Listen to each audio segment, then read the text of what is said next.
ഓണക്കാലത്തെ എല്ലാ പഞ്ചായത്തുകളും കേന്ദ്രീകരിച്ച് പച്ചക്കറി ചന്തകൾ തുടങ്ങുമെന്ന് കൃഷിമന്ത്രി പി പ്രസാദ്.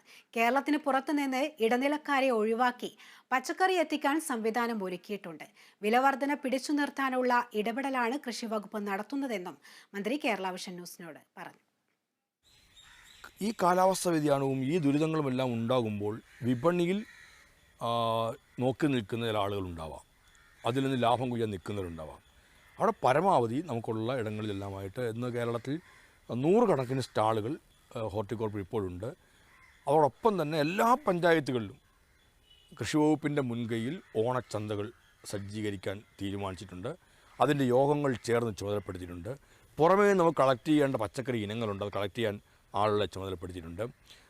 കേരളത്തിന് പുറത്തുള്ള കൃഷിക്കാരുടെ കയ്യിൽ നിന്നും കർഷക സംഘങ്ങളുടെ കയ്യിൽ നിന്നും ഫാർമേഴ്സ് പ്രൊഡ്യൂസർ ഓർഗനൈസേഷനുകളുണ്ട്, അവരുടെ കയ്യിൽ നിന്നും ഇടനിലക്കാരില്ലാതെ പച്ചക്കറികൾ സമാഹരിച്ചിട്ട് നമ്മുടെ മാർക്കറ്റുകൾ വഴി വിതരണം ചെയ്യണമെന്നാണ് ഇപ്പോൾ ആലോചിച്ചിരിക്കുന്നത്. അതൊക്കെ ഒരു കുറ്റമറ്റ രീതിയിൽ വിലക്കയറ്റത്തിൻ്റെ വലിയ തീവ്രത ഉണ്ടാവാതിരിക്കാൻ മലയാളിയെ എങ്ങനെ സഹായിക്കാൻ പറ്റുമോ ആ തരത്തിൽ ചെയ്യുന്നതിന് വേണ്ടിയിട്ടുള്ള ഒരിടപെടലുകൾ കഴിഞ്ഞ കാലങ്ങളിൽ ചെയ്തതുപോലെ തന്നെ ഇപ്രാവശ്യവും ചെയ്യുന്നതിന് വേണ്ടിയിട്ടാണ് തീരുമാനമെടുത്തിരിക്കുന്നത്.